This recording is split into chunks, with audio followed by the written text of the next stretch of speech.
Cyber city Gurugram का नगर निगम इलाका हो या बिल्डर एरिया, यदि कोई गरीब या मिडिल क्लास फैमिली का व्यक्ति बिना बिल्डिंग का नक्शा पास कराए या वायलेशन करने के बाद कोई बिल्डिंग बनाता है तो नगर निगम प्रशासन से लेकर सभी प्रशासनिक अधिकारी वहां पर इस कदर पहुंच जाते हैं कि उसकी बिल्डिंग को तहस नहस कर देते हैं, उसकी जीवन भर की जमा पूंजी को मिट्टी में मिला देते हैं। लेकिन यदि कोई प्रभावशाली व्यक्ति जमीनों पर कब्जा करके शटर लगा दे तो उसकी ओर देखते भी नहीं है। आखिर क्यों नगर निगम के अधिकारी हो या बाकी अधिकारी क्यों ये दोहरा मापदंड अपनाते हैं और किन प्रभावशाली व्यक्तियों के सामने रहते हैं, नतमस्तक दिखाएंगे आपको इस खबर में। नमस्कार, मैं हूं मन्नू मेहता और आप देख रहे हैं Gurugram news. Cyber city Gurugram में आज हालात ये हो चुके हैं कि कोई भी व्यक्ति यदि बिल्डिंग वायलेशन करता है तो वहां पर छोटी सी शिकायत के बाद उसकी बिल्डिंग को तहस नहस कर दिया जाता है। ऐसा ही एक मामला न्यू कॉलोनी इलाके में सामने आया है, जहां पर वीरवार यानी कि बृहस्पतिवार शाम को नगर निगम ने पीला पंजा चलाकर वायलेशन करने वाले कुछ लोगों के दुकानों और मकानों को तहस नहस कर दिया। नई बनती बिल्डिंगों के भी वायलेशन करने के लिए उनको भी तोड़ दिया गया और उसके पीछे तर्क भी सही था कि ये बिल्डिंग नियमों के विरुद्ध होकर कार्य कर रहे थे। लेकिन यही जिला प्रशासन आज प्रभावशाली लोगों के सामने नतमस्तक नजर आ रहा है। कुछ ऐसे ही आरोप लगे हैं भीमनगर के एक इलाके में बनने वाली 2 दुकानों पर, जो कि एक प्रसिद्ध समाज सेवी पर आरोप लगाए हैं यहाँ के इलाके के लोगों ने, कुछ वकीलों ने, कि इस प्रसिद्ध समाज सेवी जो कि भाजपा की पूर्व पार्षद रही हैं, उनके पति भी हैं, उन्होंने बिना नक्शा पास कराए 2 जो पहले एक स्कूल के अंदर कमरे होते थे वहां पर शटर लगा लिए हैं। और आज हालात ये हैं कि वहां पर उन ऊपर बोर्ड तक भी लग गए हैं। ये काम इतनी आनंद फानन में किया गया कि 3 दिन की जो छुट्टी थी 8, 9 और 10 मार्च की, उसके बाद 11 मार्च को देश के प्रधानमंत्री नरेंद्र मोदी का गुरुग्राम दौरा था। इन 4 दिनों में मौका पाकर इस प्रसिद्ध समाज सेवी ने यहाँ ना केवल शटर लगा दिए हैं बल्कि कोई बिल्डिंग प्लान पास नहीं कराया है। ऐसे में शिकायत अब इन समाज सेवी के बाय नेम शिकायत जिला प्रशासनिक अधिकारियों के पास जा चुकी है और वकीलों की माने तो उन्होंने अब ये भी कंफर्म कर लिया है कि ये जो ज़मीन है ये सरकारी ज़मीन है। सरकारी ज़मीन पर इस तरह से शटर लगाना कितना सही माना जाता है। आसपास के लोगों की माने तो उन्होंने जब इसका विरोध किया तो ये लोग लड़ाई झगड़े पर उतर आए। उन्होंने पुलिस स्टेशन सिटी में इसकी कंप्लेंट भी दी, लेकिन अभी तक उस पर कोई कार्रवाई नहीं हुई जी। ये जो हम देख रहे हैं जैसा कि ये 2 बोर्ड लगा रखे हैं इसके ऊपर, ये अभी हाल ही में 10 तारीख को ये बोर्ड लगाए गए। उससे पहले यहाँ कोई स्टेशनरी शॉप नहीं थी, ना कोई ऑफिस था। और अगर इसका शटर भी ऊपर करके देखेंगे तो यहाँ स्टेशनरी का कोई सामान नहीं मिलने वाला, क्योंकि ये पूर्ण रूप से एक अवैध कब्जा है जो ऐसा समझ में आ रहा है। और अगर रेवेन्यू रिकॉर्ड्स की बात करेंगे तो ये सरकार की ज़मीन है इसके अंदर और ये पूर्णतः कब्जा करके बनाई गई है। और इसमें जो शिकायत इनिशियली जो कमिश्नर साहब से परसों मिले गए और उनको शिकायत करी गई, तो उसमें श्री पवन पहुजा है, कोई मकान नंबर 122 शिवपुरी के निवासी हैं, वो उनका इसमें रोल बताया जा रहा है सीधा का सीधा। और पवन पहुजा तो बंटी पहुजा पे आप आरोप लगा रहे हैं? हाँ वही है शायद, मेरे ख्याल से पति है। हाँ मेरे ख्याल से वही हैं जो सीमा पहुजा पूर्व पार्षद हैं, उनके जो पति हैं। हाँ उन्हीं का जो ये नाम है इसके अंदर ये आ रहा है करके। और मैं तो कहता हूँ अगर भाई कोई व्यक्ति निर्दोष है तो वो इसकी मलकियत दिखाए और वो ये अपने आप को साबित करे कि वो लीगली ऑथराइज्ड है इस काम को करने के लिए, और उसने नगर निगम से या जो भी कॉम्पिटेंट अथॉरिटी है उससे कोई नक्शा पास कराया है। क्योंकि नक्शा पास आप कराने जाएंगे तो उसके लिए आपको पहले ओनरशिप अपनी प्रूव करनी पड़ेगी, तभी जाके एमसीजी या कोई भी अन्य विभाग नक्शा पास करता है। तो मेरे को जहाँ तक समझ में आया है यहाँ पे ऐसा कुछ भी नहीं है। तो ये बड़ा क्लियर कट केस है लॉ की वायलेशन का, और इसके अंदर फर्दर एफआईआर वगैरह के लिए भी हम लोग प्रोसीड करेंगे। और क्योंकि सरकारी ज़मीन पे हरियाणा की अभी जो सरकार है वो बार बार कहती हुई थी थक रही, good governance good governance good governance. और इस तरह के लोग अगर गुड गवर्नेंस में ही कालिक पोतने का काम करेंगे तो एक अधिवक्ता होने के नाते मेरा एक फर्ज भी बनता है कि इन चीज़ों के अंदर कड़ी से कड़ी कार्रवाई की जाए और जो भी दोषी है उसको उचित सजा दिलाने का काम करवाया जाए। अच्छा, ये किस डिपार्टमेंट के अंदर आती है ये जमीन? ये सरकार के अंदर है जी, प्रोविंशियल गवर्नमेंट, तहसीलदार सेल्स के अंदर ये जमीन है। बट नगर निगम इसका कस्टोडियन है, तो नगर निगम से इसका नक्शा पास कराना जरूरी है, क्योंकि भीमनगर का जो इलाका है वो मेंटेनेंस और उस तरह से नगर निगम के अंडर है।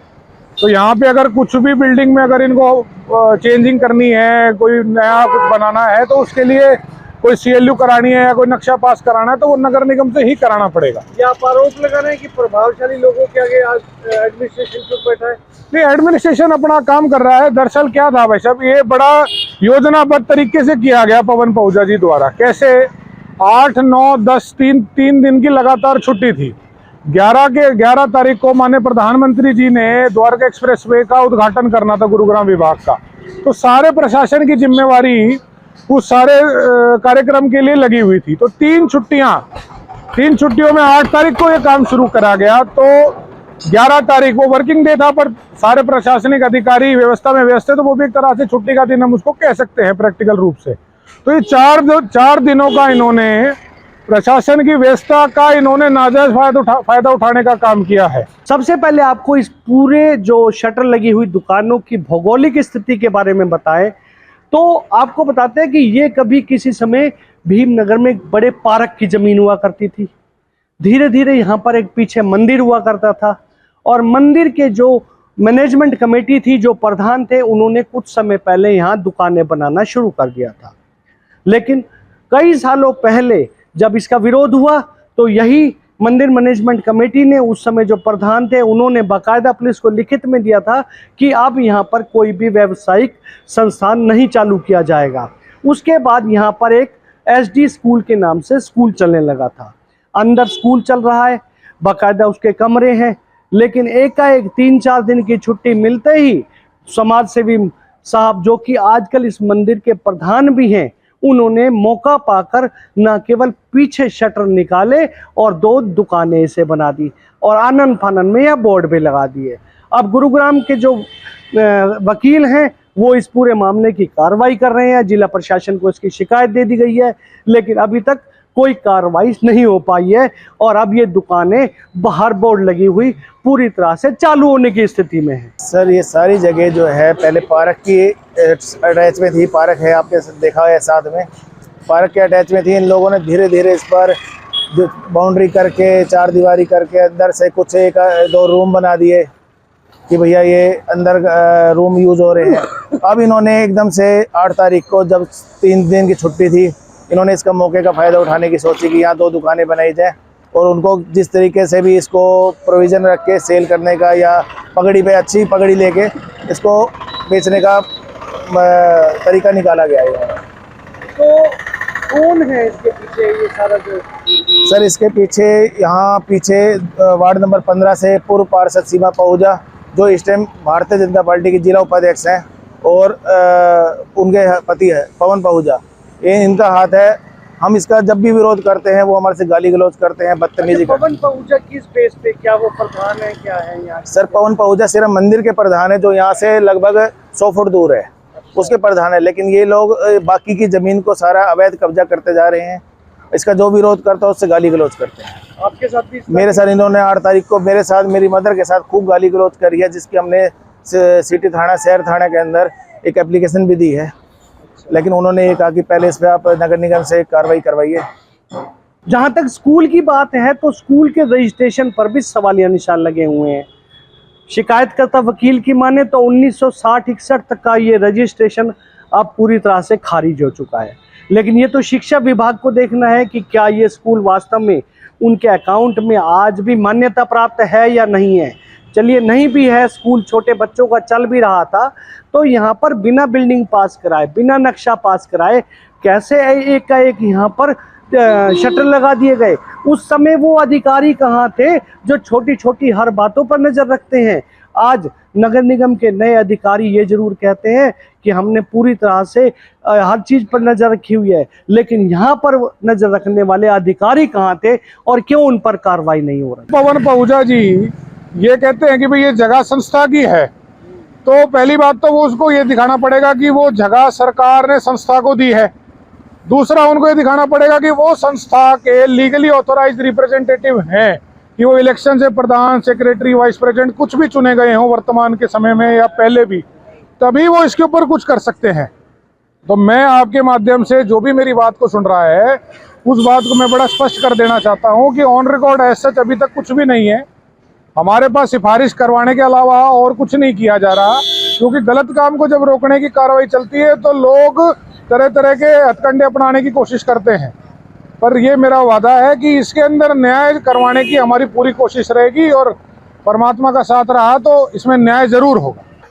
गुरुग्राम न्यूज वायलेशन करने वालों के बिल्कुल भी साथ नहीं है। हमेशा यही कहता है कि जो भी वायलेशन करेगा उसके साथ उचित कार्रवाई जो भी प्रशासन की बनती है वो होनी भी चाहिए। लेकिन हमारा सवाल यहाँ पर ये है कि जब गरीब और मिडिल क्लास लोग जो पिछले काफ़ी समय से अपना धंधा चला रहे थे एकाएक उन पर जाकर गाज गिरा सकते हो, तो इन दो दुकानों को जिसका नक्शा भी पास नहीं कराया गया, शटर लगा दिए गए, इन पर कार्रवाई क्यों नहीं की जा रही? क्यों अधिकारी, आज नगर निगम के अधिकारी हों या जिला प्रशासनिक अधिकारी जिनके अंडर ये जमीन आती है, जो सरकार के अंडर जमीन आती है, वो अधिकारी क्यों आंखें मूंदे बैठे हैं? ये सबसे बड़ा सवाल आज सामने आ रहा है। इस खबर के बारे में आप अपनी राय हमें कमेंट करके अवश्य दीजिएगा और इस खबर को ज़्यादा से ज़्यादा शेयर भी कीजिएगा ताकि ज़्यादा से ज़्यादा लोगों तक सही जानकारी सही समय तक पहुंच सके। नमस्कार।